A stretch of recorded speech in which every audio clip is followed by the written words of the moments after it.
And first question here in the front. Hi, Steve. Ann Killian with the San Francisco Chronicle. I know you guys just want to get this 4th win, but how motivating is it to have the chance to do it at home in front of your fans? And I think you won rings on the road and at home, and I'm just what's the difference in the feeling? You personally? Equally as satisfying. Doesn't matter where you win it. You just want to win it. Coming into the series, in every series we play, first round, second, finals, whatever, you want to do exactly what we've done. Win the first 2 and get a split. So we're right where we want to be. Disappointed that we didn't play better the other night, but aware that we're playing a great team. And they were desperate and they outplayed us. So we're where we need to be. We'd love to take care of business. We're planning on playing a lot better tomorrow, and we'll see what happens. Shelley? Shelley Smith, ESPN. What do you think it means to Draymond to have another chance to sort of right what happened last year? Draymond doesn't look back much, you know. I just think he's excited to be in this position, to have a chance to win another championship, and be his second, and to do it against a great team would be special. But you just want to do it. You just want to get it done, and all the other stuff doesn't really matter. He says he never says anything he doesn't mean. He means everything he says. Yeah. Do you believe that? Yeah, pretty much. Back right. Steve, Chris Fedor, Cleveland.com. The Kyrie Irving from the last 2 games and the Kyrie Irving from the first 2 games, what's been the biggest difference, and does it go beyond just making shots? You'd have to ask him. I mean, our defense was better first 2 games, but sometimes it's just whether the shot goes in or not. He was brilliant the last 2 games, brilliant, and we got to do a little better job on him. But there's only so much you can do against certain guys, and so we'll try our best to make things a little tougher on him, with full awareness that he may go for 40 again. Who knows? Tim? Tim Calcami, Mercury News. Steve, obviously your first loss in a long time the other night. How hard or easy is it for you as the coach to say, okay, now we change everything, or is it pretty easy for you to say, go with what we've done to get this point? It doesn't make any difference. Like if we were 15-6 right now instead of 15-1, we'd be thinking the exact same way. You take each game, you make your adjustments, you figure out what you can do better, and you do it. And we have a versatile team. We have a lot of guys who play. So we're comfortable making a couple tweaks here or there, rotation changes, stuff like that. We may do some of that, but I always say the biggest adjustment in the playoffs that you make is always an emotional one. You can tweak some things, but are we going to play hard? Are we going to get after it and compete? Or are we going to do what we did the other night, which is allow three-point shooters to get open, get broken down at the point of attack, give up offensive boards? That's up to us. That's nothing strategic. That's more competitive-wise. And did you see that, the passion, maybe the urgency, right from the beginning of the last game? Yeah, from the very first play, I saw it. Nate, third row on the left. Nate Duncan, Dunked On Podcast. Coach, we've only seen 17 minutes for the lineup with Draymond at center and Andre Iguodala.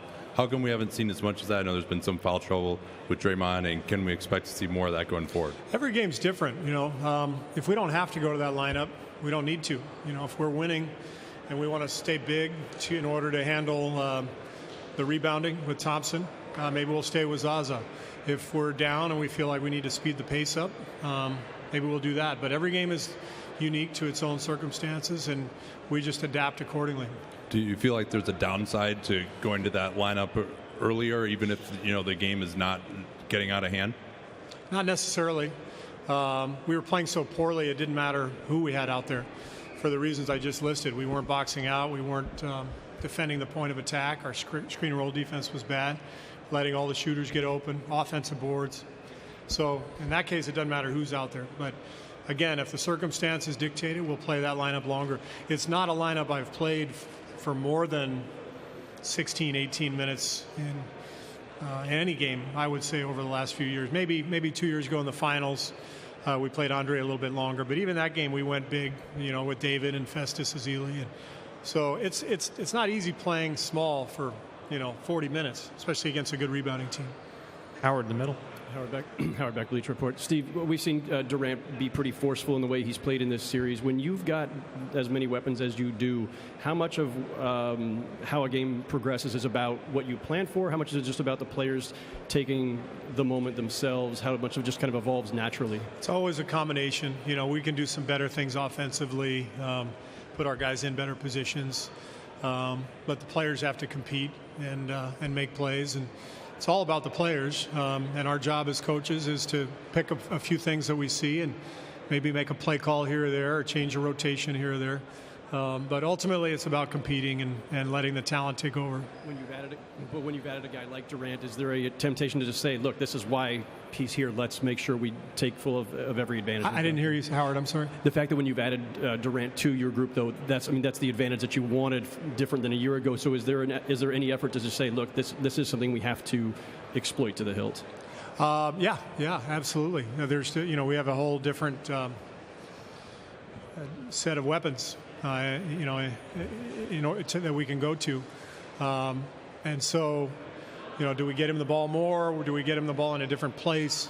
He's already doing pretty well, How can we exploit him in other ways? Put him on one side and attack the other side of the floor, and create a switch. Those are all things we talk about, and we have to figure that out. Janie? Hi, Steve. Janie McCauley from AP. Kevin was just up here and said that on some of the threes, you could have made a sandwich by the time you got to the shooters. How do you get to those guys a little bit faster, just to keep them from getting quite such a good look? Well, it all starts on the ball. If you get broken down at the point of attack, now you have to help, and now the dominoes start falling, and they're swinging the ball side to side, and they got shooters everywhere. So our on-ball defense has to be better. Our pick-and-roll defense has to be better. Rachel? Steve, I guess just following up on what Howard said, is it even possible to overstate how much more of a luxury it is as a coach to have for a Game 5 of the NBA Finals in your toolbox Draymond Green and Kevin Durant compared to last year? A totally different situation, different team. They're a different team also. We're in a much better position this year. We're healthy, and we've got Kevin Durant.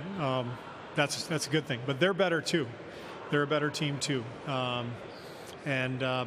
We have to bring it. We got to go take this game and do it with efficiency and competitive defense and an alertness and awareness for 48 minutes. We didn't have any of that in Game 4. Standing on the right. Stuart Barry, News Group. Steve, Steph Curry's getting double-teamed a lot, particularly coming off screens. You're getting double-teamed without the ball. How do you combat that? They obviously do it a lot. Yeah, they did a good job on him in Game 4, and we ran a lot of on-ball stuff in the first half. We ran a lot of off-ball stuff in the second half. Hardest thing is playing from behind, no matter what. It's difficult. We were down 20, right away in the first quarter, and so playing from behind is a difficult proposition. And you start searching for some things, and we were scattered the rest of the game. But there's some things we can do to free them up, and we'll try that tomorrow. The other part, getting back to the three-point defense. I can't hear you, Carl. Is this a much better three-point shooting team in the Cavs this year? They were good last year too, but this year's team, obviously adding Korver was a big deal. 2 years ago, it's funny watching the finals from 2 years ago. It's like a different game. Like, I didn't even recognize Cleveland. LeBron was posting up every play. The game was played in a tiny little circumference. They've changed so much over the last 2 years. It started last year, and they've even evolved further this year. They spread you out like nobody.